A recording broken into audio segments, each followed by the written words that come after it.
ទាំងអស់គ្នាពួកខ្ញុំដំណើរឲ្យក្រុមទី4ថ្នាក់ទី 11B នៃវិទ្យាល័យហ៊ុនសែន10មករាមានប្រធានបទមួយនិយាយអំពីសម្រាប់អ្នកទាំងអស់គ្នាដឹងទេនេះគឺជាសម្រាប់តើសម្រាប់គឺជាអ្វីថ្ងៃនេះខ្ញុំនឹងលើកយកពីប្រភពប្រភេទការប្រើប្រាស់ការគ្រប់គ្រងគុណសម្បត្តិនិងគុណវិបត្តិមកប្រាប់អ្នកទាំងអស់គ្នា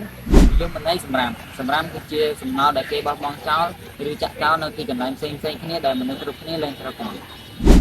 យើងដឹងហើយថាសម្រាប់មានគុណសម្បត្តិដូចជាយើងអាចយកទៅលក់កេរច្នៃនិងធ្វើជាវត្ថុអនុស្សាវរីយ៍ផ្សេងទៀតបាទមានច្រើនប្រភេទដូចជាក្រដាសថង់ប្លាស្ទិកកំប៉ុងអាលុយមីញ៉ូមកំបែងកែវនិងកាកសំណល់នៅក្នុងផ្ទះបាយបងប្អូនគ្នាទូដាក់ដែលរៀបចំប្រមូលផ្ដុំសំណល់ទាំងនោះមិនបានត្រឹមត្រូវទេនោះវានឹងជះឥទ្ធិពលយ៉ាងធ្ងន់ធ្ងរដល់បរិស្ថាននិងសាធារណៈមិនតែប៉ុណ្ណោះវាធ្វើឲ្យបាត់បង់នូវសោភ័ណភាពទីក្រុងធ្វើឲ្យប៉ះពាល់ដល់សុខភាពមនុស្សទាំងផ្លូវកាយទាំងផ្លូវចិត្តនិងធ្វើឲ្យមានគ្រោះថ្នាក់ដល់សត្វនិងរុក្ខជាតិនិងធ្វើឲ្យមានផលអាក្រក់ដល់សេដ្ឋកិច្ចជាតិនិងមោទនភាពជាតិសម្រាប់ទាំងអស់មានផលប៉ះពាល់ជាច្រើនដូចជាប៉ះពាល់ដល់សោភ័ណភាពទីក្រុងឬប្រទេសជាតិបាត់បង់ប្រយោជន៍សេដ្ឋកិច្ចពិសេសវិស័យទេសចរណ៍ក៏មានជំងឺឆ្លងជាច្រើនដូចជាជំងឺផ្ដាសាយរលាកដងសួតទុនពោះវៀនរាគរូស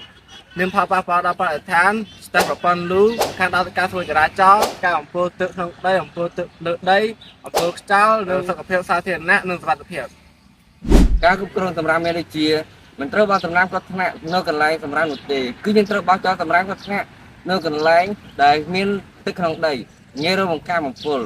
2ត្រូវជ្រើសរើសកន្លែងបោះចោលសម្រាប់ឲ្យបានត្រឹមត្រូវ3ជីកប្រឡាយបង្ហូរជុំវិញនៅកន្លែងចាក់សម្រាប់4ហាមឃាត់មិនឲ្យដុតសម្រាប់នៅទីលំហនិងកប់សម្រាប់ជារៀងរាល់ថ្ងៃដោយដីជាជនទាំងអស់ត្រូវប្រើប្រាស់សម្រាប់ឲ្យអស់លទ្ធភាពមុននឹងចោលសម្រាប់ក្រៅធ្វើសម្រាប់អប់រំប្រជាជនឲ្យស្គាល់ពីច្បាប់បរិស្ថាននិងកំហុសបរិស្ថានដោយសម្រាប់បញ្ចូលតាមកម្មវិធីសិក្សាពីបឋមសិក្សារហូតដល់ឧត្តមសិក្សាធ្វើការកែច្នៃសម្រាប់ទៅតាមលទ្ធភាពដែលធ្វើទៅបានកន្លែងចាក់សម្រាប់ត្រូវចំការពារបានត្រឹមត្រូវពេលធ្វើការកែច្នៃសម្រាប់ទៅតាមលទ្ធភាពដែលធ្វើទៅបានកន្លែងចាក់សម្រាប់ត្រូវរៀបចំការពារបានត្រឹមត្រូវពេលកន្លែងចាក់សម្រាប់ពេញត្រូវលុបដីហើយដាំស្មៅធ្វើជាកន្លែងកីឡាដាំឈើផ្សេងខ្ញុំបានឈ្មោះរដ្ឋាខ្ញុំសន្យាថានឹងឈប់ប្រើប្រអប់បាយផ្លាស្ទិកទៀតហើយខ្ញុំបែរជាមកប្រើប្រអប់អ៊ីណូវិញម្ដង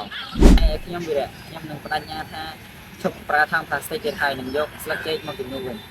ខ្ញុំដំណើរឲ្យក្រុមទី4ថ្នាក់ទី 11B នៃវិទ្យាល័យហ៊ុនសែន10មករាសូមថ្លែងអំណរគុណដល់ប្រិយមិត្តដែលបានតាមដានវីដេអូនេះពីដើមរហូតដល់ចប់ខ្ញុំបញ្ចប់ពួកខ្ញុំគ្រាន់តែចង់ឲ្យបងប្អូនទាំងអស់គ្នាជួយថែរក្សាបរិស្ថាននិងចូលសម្រាមប្រទេសបាននៅទីសាធារណៈ